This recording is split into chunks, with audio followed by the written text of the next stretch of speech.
उपाध्यक्ष महोदय, मैं प्रस्ताव करता हूं कि यह सदन निश्चित करता है कि लोकसभा में पेश किए जाने वाले मध्य प्रदेश के बजट की छपाई के बारे में गृह मंत्री ने 28 जुलाई तथा 31 जुलाई के अपने वक्तव्यों द्वारा संसद को अंधेरे में रखकर सदन के विशेषाधिकारों का जो कथित उल्लंघन किया है उसे जांच के लिए विशेषाधिकार समिति को सौंप दिया जाए और समिति को यह आदेश दिया जाए कि वह अपना प्रतिवेदन आगामी सत्र के पहले दिन तक प्रस्तुत करे। उपाध्यक्ष महोदय, मुझे खेद है कि मेरे विशेषाधिकार प्रस्ताव का विरोध किया जा रहा है। विशेषाधिकारों का पर्सन किसी पार्टी या दल का पर्सन नहीं है, यह सारे सदन का पर्सन है और विशेषाधिकारों के सवाल का निर्णय यदि संसद के बल पर किया जाएगा तो निश्चित ही सदन की प्रतिष्ठा को भी धक्का लगेगा और उसके लिए सदन के सभी वर्ग जिम्मेदार होंगे। उपाध्यक्ष महोदय, मैं यह समझने में असमर्थ हूं कि जब गृह मंत्री महोदय ने मेरे प्रस्ताव को स्वीकार करने के लिए तैयार हो गए थे तो कांग्रेस दल के सदस्यों ने उसे क्यों नहीं माना।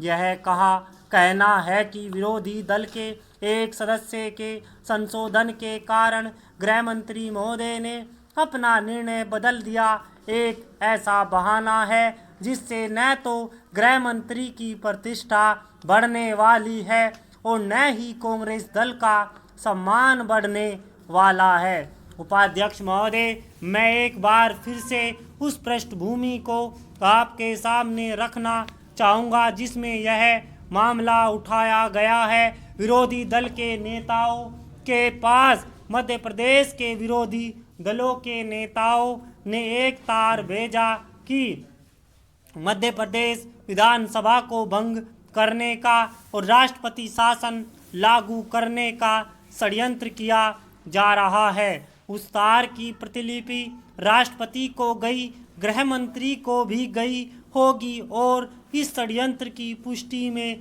उन्होंने यह उदाहरण दिया कि लोकसभा में बजट पेश किया जाएगा।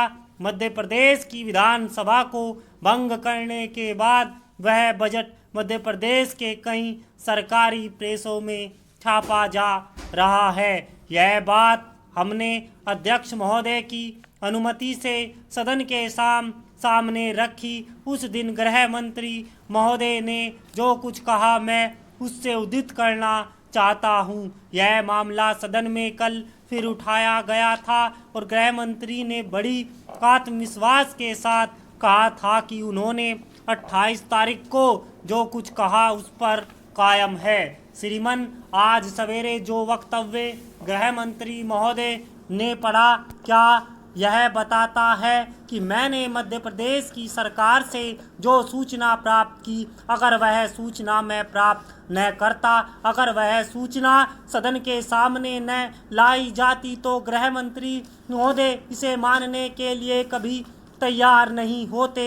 उनके किसी अधिकारी ने टेलीफोन पर मध्य प्रदेश के अधिकारियों से बातचीत की, यह सदन के से क्यों छिपाया। हो सकता है कि गृह मंत्री महोदय को मालूम ना हो, लेकिन इसके लिए वह अपनी जिम्मेदारी से बच नहीं सकते। यह मामला 28 तारीख को उठाया गया था, तब गृह मंत्री ने जांच करने का वादा किया था और जिस अधिकारी की मध्य प्रदेश के अधिकारियों से टेलीफोन पर वार्ता हुई उसका उत्तरदायित्व था कि वह गृह मंत्री को सूचित करता कि टेलीफोन पर संपर्क स्थापित किया गया है, लेकिन उसने ऐसा नहीं किया। 31 जुलाई को भी गृह मंत्री ने जो वक्तव्य दिया वह तथ्यों से विपरीत था और सदन को गुमराह करने वाला था। आज उन्होंने अपने वक्तव्य में यह माना है कि गृह मंत्री को यह सूचना कब दी गई? 28 तारीख को यह सूचना उसके पास नहीं थी। 31 जुलाई को भी यह सूचना उसके पास नहीं थी। अधिकारियों से पूछा गया और अधिकारियों ने उनको बताया कि हाँ, मध्य प्रदेश के अधिकारियों से बातचीत हुई। इतना ही नहीं, उन्होंने एक बात और कही, स्मरण रखिए कि यह बातचीत 22 तारीख को हुई। 22 तारीख को वित्त मंत्री ने एक अधिकारी मध्य प्रदेश के अधिकारियों से संपर्क किया और उनको कहा कि आप तैयार रहिए, लेकिन जब तक हम स्पष्ट रूप से न कहें तब तक बजट मत छापिए। जब 28 तारीख को हमने यह मामला उठाया तो यह सदन के सामने प्रकट नहीं किया गया।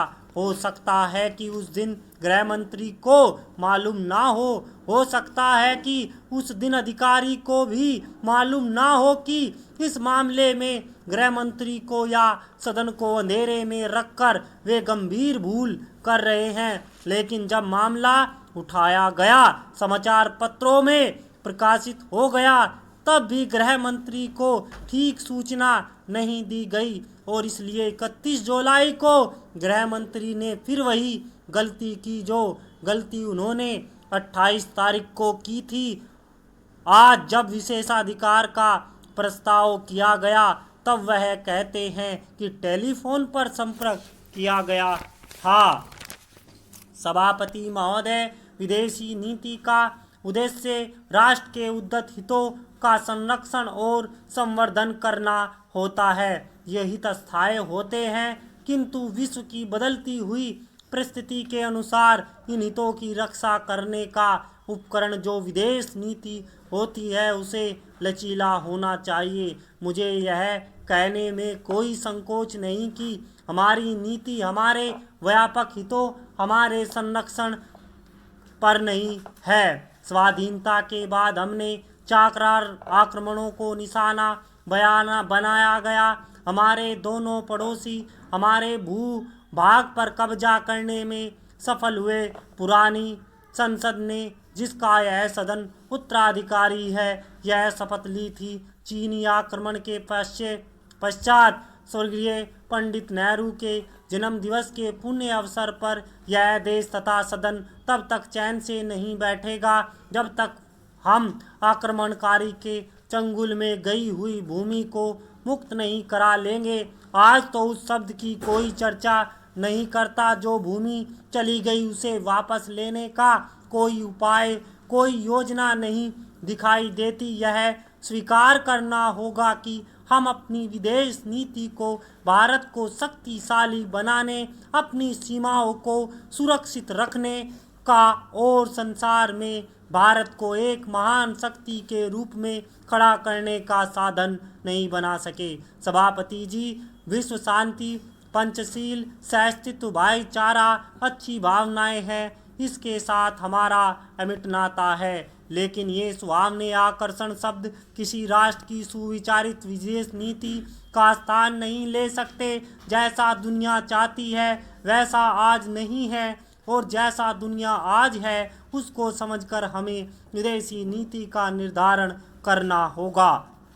हमने पंचशील का समझौता किया कम्युनिस्ट चीन के साथ और कम्युनिस्ट चीन ने हमारी पीठ में छुरा घोंप दिया।